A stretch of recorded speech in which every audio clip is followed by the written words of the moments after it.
and welcome to this video where we will talk about the use of Bridge for rolling stock analysis. Here you learn how to use Bridge as a tool for the analysis of bridges under the dynamic effects of moving trains at high speeds. My name is Marcos Bayer. I'm a senior technical support engineer with more than 15 years of experience with Bridge. I'm part of the specialized bridge team that is a section of our analytical modeling group within Bentley Systems. This topic could have different names: HSR, high-speed rail, RT for rapid transit, or more specifically RSA for rolling stock analysis. But they all mean really high train velocities that could lead to important dynamic effects. Therefore, the speeds should be above 200-250 kilometers or 150 miles per hour. Our aim here is to provide you with the tools and references to account for the dynamic resonance effects of this high-speed rail moving trains over your bridge structure project. The agenda should cover an introduction with theoretical background, including necessary criteria and parameters, some moving load and time history concepts, and just a glance of Bridge Fast rolling stock analysis tool. The main focus is a training example 10 rolling stock that is part of Bridge installation. Documentation as well as the model data can be found and loaded at File, Example, Training Examples. So here in Bridge you can come to File, Examples. We are talking about example 10 rolling stock. Hit OK. We have then the possibility to import each of the three files. There are three different steps, or access the description, which is a PDF of this training example 10 rolling stock. So if we hit description, it's going to open PDF for rolling stock, and where we have all the references that are included here in this video that you can access on the PDF, and all the description of the example and the steps that are currently necessary to create this model. So let's talk about the theory that it's implemented in Bridge and used for this rolling stock analysis. The term in rail transport industry refers to any wheeled vehicles that move on the railway and create the references for the live load of trains. Therefore, at the structural point of view, a rolling stock analysis is a structural review to take into account specialized dynamic effects of the moving train over the bridge structure. It means to analyze the behavior of the structural response under the high-speed rail loadings against several code vibrations criteria.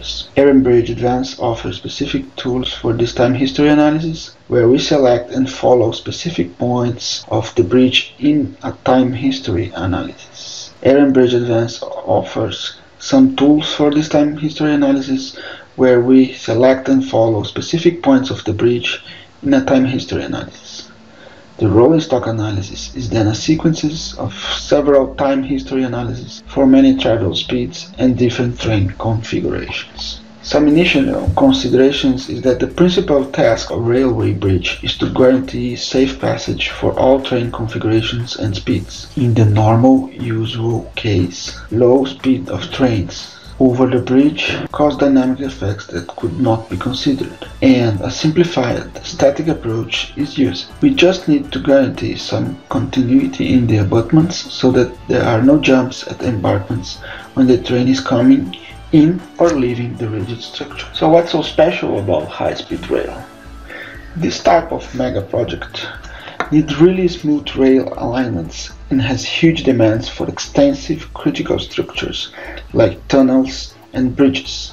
Even more when vehicles have high mass with a high velocity. The static analysis might be insufficient, and moreover, the vehicle passing might be an intricate structural interaction, so there could be resonance effect between the loads and the structures, causing large oscillations. It is needed to apply the state-of-the-art, and here is where it fits with our proposal to aggregate value to our bridge structural design by lowering the project's uncertainty with a deeper analysis. For this, we provide a special spring elements, a load input tool, and a fast rolling stock analysis tool for preliminary analysis.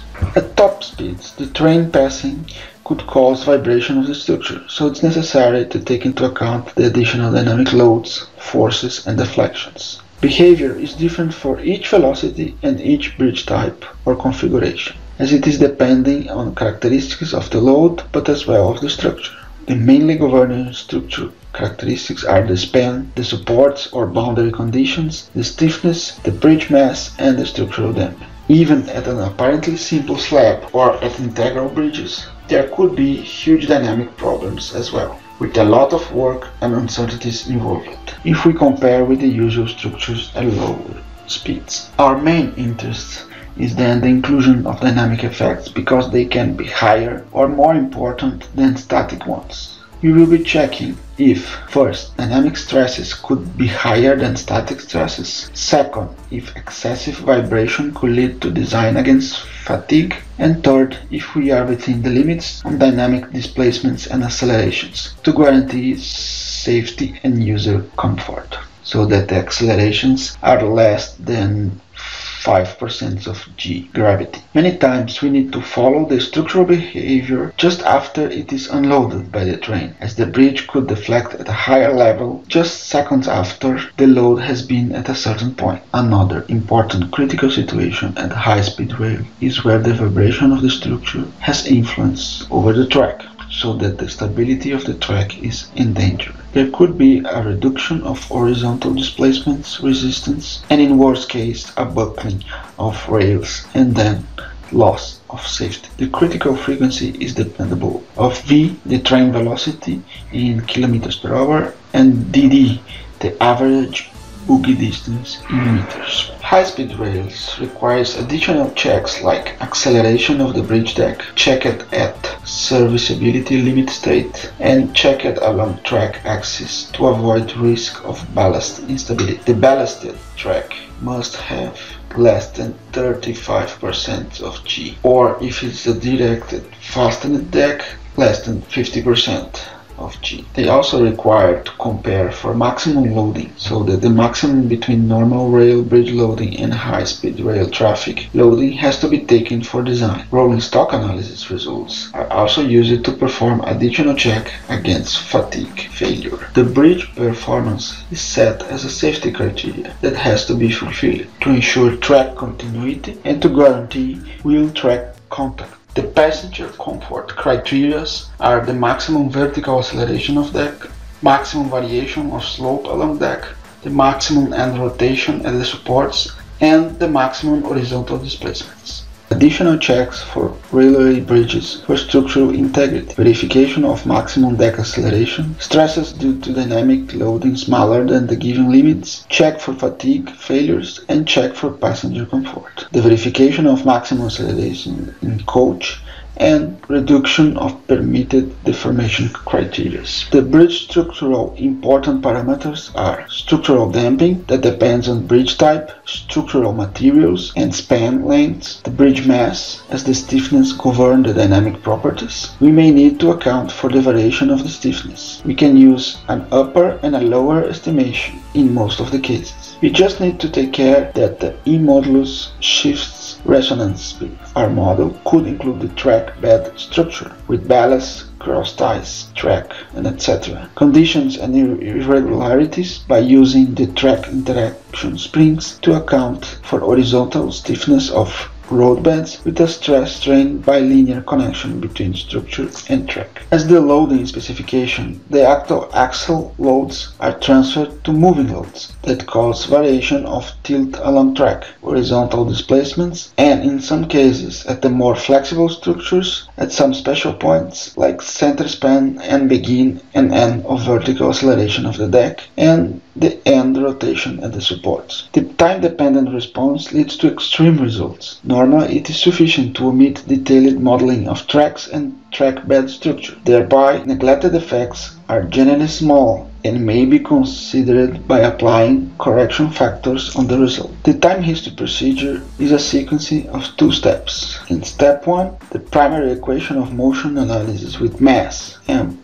damping, C, and stiffness, K, with the starting values of acceleration, velocity, and displacement, and a selection of time steps for the analysis of the left equation side. And step 2, analysis of results for each time step. For the analysis of the right equation side, with the determination of displacement and the determination of velocity, acceleration at these time steps. We can see here that a Newmark time integration with the acceleration approach has the assumption that there is a linear acceleration distribution between the intervals of time steps, from the known variables to the dependent unknown variables, as those are subsequent consequences of integration of the acceleration. The used software package Bridge uses in the time history algorithm a Rayleigh damping matrix, which is a linear combination of the stiffness matrix and the mass matrix. Damping results from the sum of a mass proportional portion with one factor alpha and a stiffness proportional quota with a beta coefficient. The effective damping ratio is in this approach dependent on the frequency. We start with almost only the mass proportional damping and evolve to almost only stiffness proportional damping. That means we go from alpha equal to 0 to beta equal to 0 in the equation for Rayleigh damping. In bridge, time history is used with time functions to apply the moving loads over the bridge structure at an evolving time. Any intermediary position is then possible to be calculated with the weighted Dirac time functions. This allows us to discretize more without adding any additional intermediary node that would increase computational time. In this example, at time equal to 0.46 seconds, the function f2 has the value 0.7 and the function f3 has the value 0.3. All other functions values are 0, and we have an intermediate point without additional nodes. To model the structure vibration correctly within one single cycle, it is required to choose the time stepping as a significant subdivision over the structure. To cover total time, a minimum of 8 cycles is advisable. A time step of 0.01 second is chosen for the simulation of the moving train. This time step allows for accurately considering effects of vibrations up to 10 Hz. For improving the accuracy, it is of course possible to work with a smaller time step. In Bridge, the Newmark time integration parameters selection for stability and accuracy have default values of 25% and 50%. For constant linear average acceleration, these are tested to provide very accurate results while still an absolutely robust solution. The calculation work is performed in several steps. Initially, we made the standard static analysis for preparing the initial stressing state and combinations for proof checks. Then we performed the calculation of natural modes and eigenfrequencies for first estimate of relevant parameters for the rolling stock analysis like damping and required time steps. Then we suggest to perform a fast rolling stock analysis with the rolling stock tool for detecting possible resonance cases. We simplify then the detailed time history analysis only for the relevant train passage scenarios. Later we made a comparison and combination with the static results for performing final proof checks. Where we need to cover everything, we use static limits and dynamic accelerations and perform the additional fatigue check. This Bridge advanced training example, number 10, rolling stock, is the dynamic rolling stock analysis of a pre-stressed and reinforced concrete bridge with 3 spans, 24 meter left span, 24 meter central span, and 30 meter right span. The bridge is carrying 2 railway tracks. In accordance with the code guidelines, the extremely improbable case of a simultaneous train transition on both tracks with resonance velocity needs not to be investigated. The criterion of the maximum allowable vertical acceleration is relevant for all points below the roadbed. It means the points below the edge beams need not to be considered. The bridge cross-section, with a total width of 11.96 meters, consists of a slab-like superstructure with tracks arranged symmetric to the symmetry line in a 4.5 meter distance. As support conditions, we have 3 bearings on each pier or abutment, one below the center line of the superstructure and the others at 2.7 meters distance at the left and the right. When a train is passing on one of the tracks, the superstructure is therefore eccentrically loaded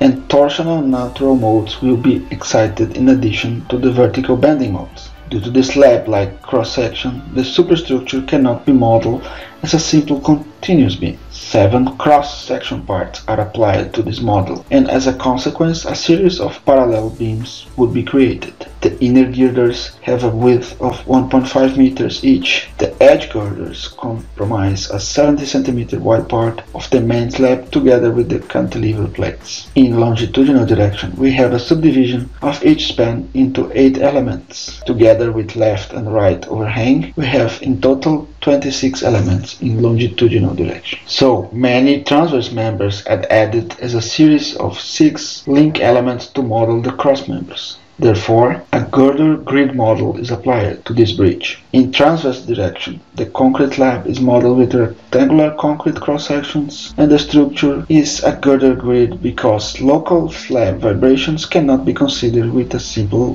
one-beam model. On the one hand, the lateral distribution of the loading plays a considerable role. On the other hand, also the stiffness in lateral direction. The masses are defined as element masses and node masses, respectively, for the dynamic analysis. The investigation of the dynamic behavior of this bridge superstructure focuses on the vertical direction because the loading impact is acting in pure vertical direction. The passing trains are modeled as moving nodes, forces distributed on the 2 adjacent longitudinal girders of the girder grid model. These element series are directly beneath the individual rails of the track. Due to symmetry conditions, the train transition on the second track needs not to be investigated. Prestressing itself in this project is not relevant for the stiffness parameters governing the dynamic behavior. Therefore, the layout and definition of prestressing tendons are not described here in detail. They are distributed over the longitudinal girders in accordance with the actual arrangement in the cross-section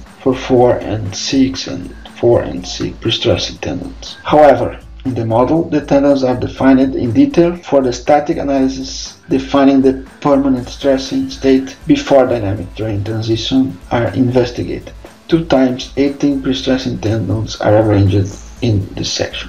The active masses are applied as element and node masses and may be summarized as self-weight of the total load of the superstructure on longitudinal girders, the rail and roadbed with a depth of 70 cm, and the edge beams, including railing and roadbed cross-section of edge beams. The mass of the moving train is neglected. The nominal values used concrete grade as defined in the code are used for the whole girder grid model. The materials is concrete 40-50 with the respective Young modulus. The stiffness contribution of the edge beams and of roadbed and track are here neglected. For the spring modeling, the bearings we assume a vertical stiffness is like a rigid support.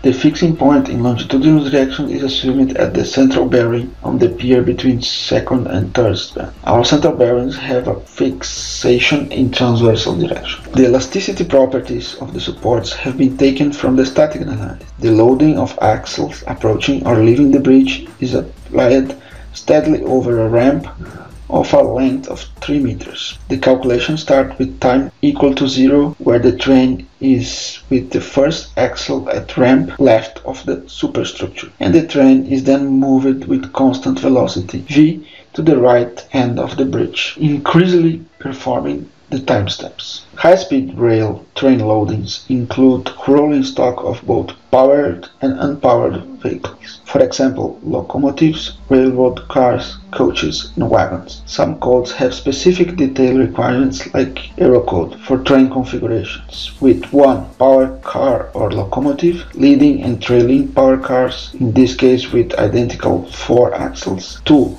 end coach or wagon leading and trailing end coaches with 3 axles, and 3 intermediate coaches as center wagons with 2 axles. Others might be simplified load schemas like below. The required train configurations for the dynamic investigation in this example are taken from Euronorm. Due to the span lengths, HSLMP is not relevant and the bridge has only to be loaded by HSLMA trains. But usually there are multiple variable load trains that can be transformed into tables to create the possible load options with a variable number of coach ends, a wagon length D in meters, an axial distance d in meters and point load p in kilonewtons. Here we show a table with HSRMA load trains possible variations. If we add this to all different possible velocities and the possible different bridge solutions, this is a lot of work to find the worst case scenarios. A sufficient amount of combinations possibility is covered by using this 10 train configuration shown here. The axial loads are distributed in transverse direction into longitudinal girders below the two rails. In longitudinal direction, the arrow codes allows a distribution onto 3 points loads with a distance of 0.65 meters. This is the distance of the sleepers, with proportions 1 to 1. The figure below shows the load distribution in longitudinal and transverse direction. In air bridge, we have a preprocessor for moving load. That is the load input generation at extras preprocessor for moving loads. The rolling stock for selection of loads, predefined tendons with forces, distance, and distributed loads are defined here, and there is a load visualization and a definition of predefined trains. The most important parameters for the loads is the moving load velocity. This should be considered in the range of train velocities, including a maximum up to 1.2 times the maximum line speed. At resonance speeds, smaller intervals should be used to perform a complete check. For this train configuration, we plot results here of the maximum midspan deck acceleration against increasing train velocities in the interval of 10 km per hour. There are clearly two resonance zones with peaks at approximately 120 and 240 km per hour. A smaller interval should be applied near these peaks to search for the exact worst velocity and critical accelerations. The training example 10 package contains 3 different TCL files for the investigations described in this document: pre-rolling stock, post-rolling stock, and total rolling stock. The user can use the file pre-rolling stock for preparing the model, performing the static analysis, and calculating the natural modes and eigenfrequencies. After performing this analysis, we can assess the basics of the dynamic behavior and define the relevant parameters. For example, Rayleigh damping coefficients dependent on the relevant eigenfrequencies. Then, he can perform the rolling stock calculation for detecting the relevant resonance scenarios. The relevant load trains and velocities can be transferred from the rolling stock model to the air bridge schedule as dynamic loads cases for detailed time history calculation with actual time int. This is done by exporting the relevant data from the rolling stock model and importing it as additional dataset into the Ehrenbridge database. The additional construction stage can then be calculated with skipping the previous stage. Alternatively, the user can perform the whole analysis by importing the TCL file total rolling stock. For estimating possible resonance cases and determining the required velocities to be investigated, we make a priori theoretical investigation of relevant excitation frequencies to be expected. The relevant excitation frequencies depend on the type of train and on the velocity and are presented here at the table. The starting point for these considerations is the rhythm of loading repetition. So we take the period in seconds. The frequency is the wave speed divided by the wavelength. In this case, we use the train speed and the wagon length to get expected frequency of the excitation. In this example, for train type A3 with a mean load distance of 20 meters corresponding to the wagon length when assuming right axle of the previous wagon and left axle of the new wagon as a load package, we get the following relevant excitation frequencies. For estimating the relevant resonance cases, we also perform a priori an analysis of natural frequencies of the Girder grid model. The Eurocode prescribes using a damping ratio of 1.5% of the critical damping for pre-stressed concrete structures, if accurate investigations do not justify using a higher value. This value is very conservative compared to measured values of similar structures and to values found in corresponding literature. The coefficients for calculating the damping matrices are usually adjusted such that the damping ratio prescribed in the code is accurately reached for two relevant frequencies. Natural modes with frequencies between these two reference frequencies are less damped. Natural modes with frequencies lower than the first reference value or higher than the second reference value have a higher damping. In general, the coefficients are selected to match the prescribed damping ratio for the first two relevant eigenmodes. This procedure is also applied in these investigations. The analysis of eigenfrequencies mass participation factors in green gives relevant bending frequencies, which are omega 1 equal to 13.901 and omega 3 equal to 31.936.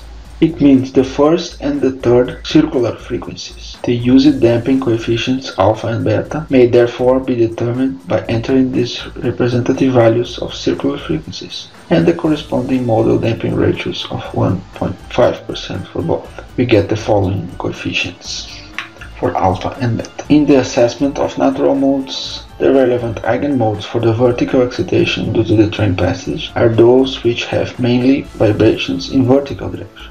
As we can see in the table of train velocities where the natural frequencies is in resonance with the main excitations, these are the lowest eigenfrequencies. The table shows that between 200 and 300 km per hour, mainly the second natural mode is excited.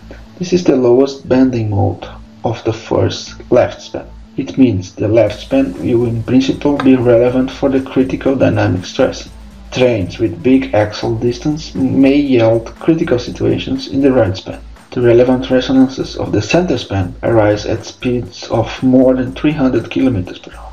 The table at the right presents the relevant eigenfrequencies calculated for the Girder grid model of this bridge. The horizontal vibration in longitudinal and transverse direction depend in principle on the support conditions that are unimportant for this investigation, as excitations are mostly vertical. The focus lies on the vertical bending vibration. The first eigenform is the lowest vertical bending oscillation, where the right 30-meter span is excited. The third mode is the fundamental mode of the center span, together with a considerable contribution of the left span. Therefore, the first and the third eigenfrequencies are assumed as relevant reference values for defining Rayleigh damping. The Rayleigh damping coefficients are determined such that for these two frequencies the damping ratio matches exactly the requirement of the design code. The second mode represents the fundamental bending mode of the left side span. The actual effective damping ratio for these frequencies is a little bit lower. It means the calculations is on the safe side. In Bridge, we propose an analysis variety with an additional preliminary study with the specific tool designed to evaluate and estimate the resonance points and peak intervals for rolling stock analysis. The model for fast dynamic time history analysis is a function named rolling stock that could be called in extras rolling stock analysis. It just investigates the vertical acceleration of the superstructure in the different node points. This analysis allows for fast determining the load trains and velocities, which might become critical. Therefore, we save a lot of processes and engineering time, as this is very useful to previously check where are the resonance areas that would need additional points and a complete check. If we compare fast rolling stock with the traditional rolling stock in time history, the fast rolling stock is a modal analysis where we make a solution of uncoupled differential equations with an analogy of each eigenmode with a single mass oscillation, so it is limited for just linear analysis.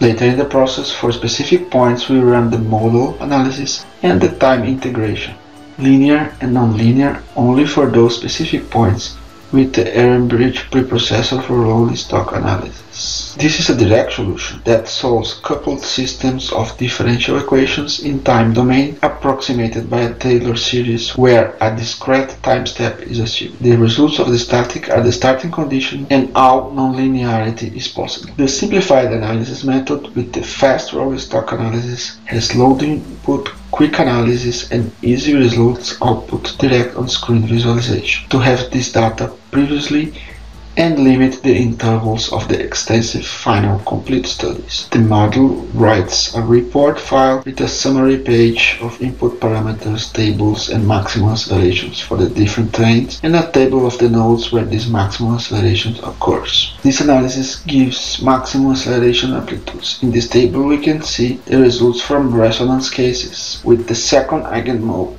It means that the left side span is most severely excited. The most unfavorable value of 3.64 meters per second arises in the left span with train A06 with the velocity of 280 km per hour. This case is then first investigated in the detailed calculation with the output of the time history of all relevant state parameters. The train A10 passing with a velocity of 215 km per hour yields to the maximum accelerations in the right span with a value of 2.95 meters per square second. This case is also investigated in detail in order to get the maximum internal forces and cantilevers in the right span. The static forces are in this span higher due to the higher span length. This table here contains the node where the maximum occurs. We see that the critical values occurs in the center of the left span, and for trains A9 and A10 in the center of the right span. From the results of the fast rolling stock analysis, we see that the maximum vertical accelerations occurs in span 1 when train A6 passes with 280 km per hour. In the third span with 30 meters span length, the critical situation will be the train A10 passing with 215 km per hour. These two cases are therefore investigated in detail. In order to transfer their respective load data into the Bridge database, we use the respective export function in the train definition tab of the rolling stock model. We first select the train to be exported and define the velocity for generating the moving train data. The data is written into a file that is used afterwards into the preprocessor for moving loads. This preprocessor also creates data that is used later at the Bridge database with the function add to project. For each vehicle configuration and speed, we select the points that will be assumed as relevant and their degree of freedom necessary for proof checking. The criteria for displacements, accelerations, rotations, and internal forces in the detailed dynamic analysis. This time history is done for 3 cases in this example: HSR A6 with 275 and 280 km per hour and A10 with 215 km per hour. The results are then the time dependency of these displacements and internal forces for all cases in the full time interval. Also, individual acceleration and displacements could be plotted based on the results stored by the software. Basically, what we need is to apply design criteria for guaranteeing the stability and continuity of roadbed and track as defined in the codes. The vertical acceleration of the superstructure with roadbed up to 3.5 meters per square seconds, or the maximum cantilever. The twist of the superstructure between 2 sections with 3 meters distance, that is also related to the rail distance of 1435 millimeters, depending on the velocity range. The end tangent angle of the superstructure for tracks with roadbed is measured along the center line of the track for standard and special cases, which could be the maximum transition angle between the superstructure and approach range, or the transition between superstructure and approach range.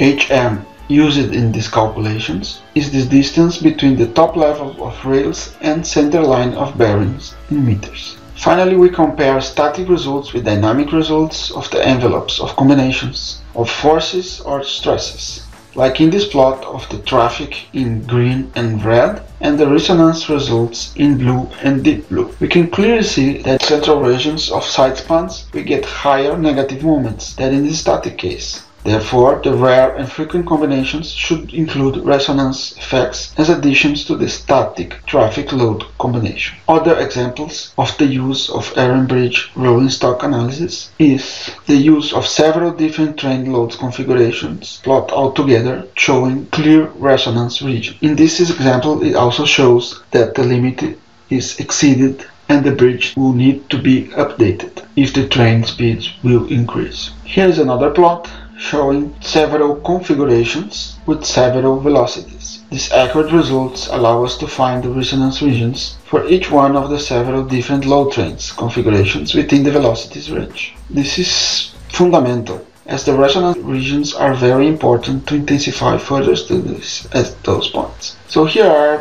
a summary of our high-speed rail rolling stock analysis conclusions.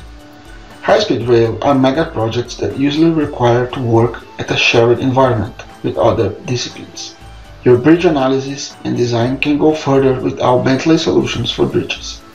Rolling stock analysis is needed for any bridge as soon as possible in the process to lower the risks of dynamics uncertainties. With normal time history approach and fast rolling stock analysis solution, Bridge offers an optimal solution for high-speed rail. Bentley solutions for bridges leads the way for optioneering early in the evaluation of alternatives. This fits our proposal to aggregate value with deeper analysis for asset performances. Thank you for your attention. We expect you have now a good notion about how to rapidly analyze the dynamic effects on the bridge due to vehicles passing the project with high velocity. Now, for any questions that you may have, please contact me, our technical support, or any Bridge Group colleague or any Bentley colleague. For specific technical questions, you can create a service request at our support system or contact me at my email at marcus.bayer@bentley.com. This was the Bentley Bridge Training 10 for Rolling Stock Analysis video. Together, we are advancing infrastructure using Bentley software solutions to accelerate project delivery and improve asset performance for our infrastructure that sustains our economy and our environment.